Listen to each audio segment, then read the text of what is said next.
Small plots over larger plots and why. We do smaller plots now. We used to believe in doing these big food plots, you know, because the more food, the more deer, right? No, not necessarily. That's a very false statement. The only people that do big food plots and can kill big deer, unless you own hundreds and hundreds of private acres, you know, you're one of those guys on TV, you know, that owns a couple thousand acres or leases that much land. You know, they've never been hunted hard in their life. So, you know, these guys out here that are hunting pressure deer, this is for you. Small plots, deer feel safer, you know, as long as you've got ample surrounding cover. We've got tons of cover behind, lots of cover right here. Here's eye level for me right here. Tall grass, and I'm 5'11", almost 6 foot. This is tall, okay? Now up top here, you can see how far we have all this high grass, and then it breaks once you get about 90 yards down. But this just creates a very good barrier, a visual barrier, so these deer feel safer in this plot, okay? So that's my first reason. Smaller plots that are secluded, deer feel safer in, versus if I took this, mowed it all down and did one massive plot and mowed all this up top, honestly, we're gonna see less mature deer in this plot than we would in a small plot.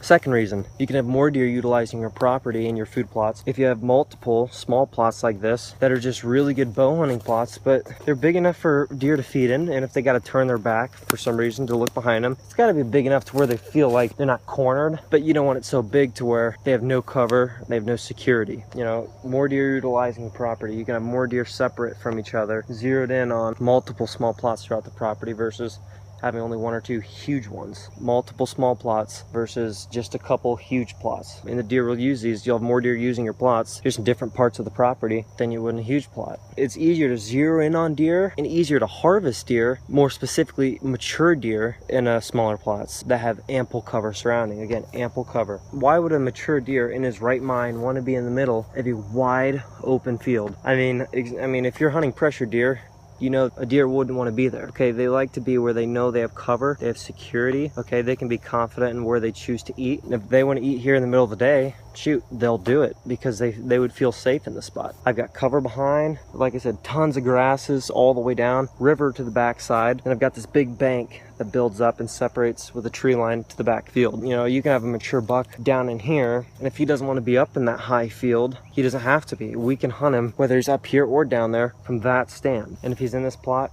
he's in bow range. That's all I want to know. If he steps foot in this plot, he's in bow range, and I like that feeling. Versus you have a deer way out in this field. We've all been there where you can call and call and call, and it's just not the right time of the year, or he just doesn't care, he's with another doe, or he's just too smart. You know, he's been around the woods for a while, and he's not falling for it, you know what I mean? So smaller plots, zero in on the deer, zero in on more mature deer, makes deer more harvestable, shootable than they would be. You know, if you have all these large plots, the deer don't feel safe, they don't feel secure. Make these smaller plots over these large plots. Even like we have agricultural equipment, you know, we have tractors and whatnot, but we don't need to make huge plots because bigger plots don't mean bigger deer. Most of us should know that. So smaller plots with ample cover, security, comfort, and just have a small nutrient-rich plot that's easy to maintain. If you like clover, this is easy to maintain. You can come right through here with a load a push mower in the back of a four-wheeler. If you don't have a four-wheeler, drag it out, you know, just carry a weed eater out. Easy to maintain, you're gonna have more mature deer using it. So and then we got our separate stands for the win. One on the bottom, one up top. Let's show you the next one. Here's my next spot. Why we do small plots,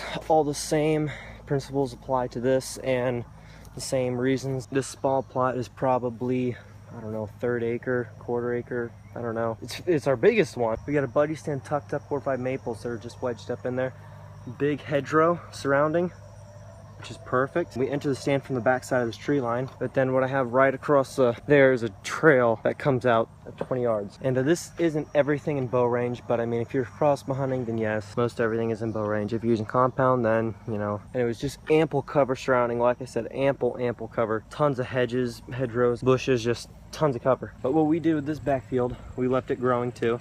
Just brush, weeds. We're gonna let this just, you know, turn into just a mess. But then we're just gonna have this little hidden plot with this nice wall of green brush growing up along the whole field. This whole property was laid out by my design. I'm only 15 years old. I've only been bow hunting the last 3 years, and I've killed, you know, 7 deer with my bow. So little plot, tons of cover surrounding, and then you get this all gonna be cover.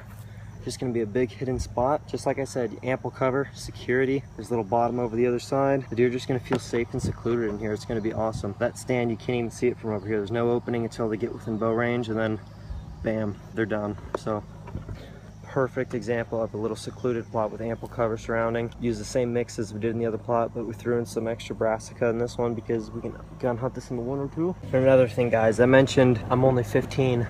I haven't killed many mature deer, but I've killed many deer doe harvest wise, and I've killed a couple bucks with my bow. You know, good deer. One had a drop tine. It was kind of a half rack and one big gnarly side, and then the other one was a 144 inch 10 pointer. It's just, you got to learn the deer to become a better hunter. It's not always about killing a deer. I mean, I can't say I've gone a year that I haven't shot a buck, but I have. But I'm so young. But you're gonna have years where you don't shoot a deer. You learn more from a deer letting it walk than you do killing it. That's the bottom line. So if I don't get a buck, but I see many young bucks, that are up and comers, I get just as much satisfaction from that as I do harvesting mature deer, because I just created, a better hunting opportunity for myself or my brother, family, next year when comes around.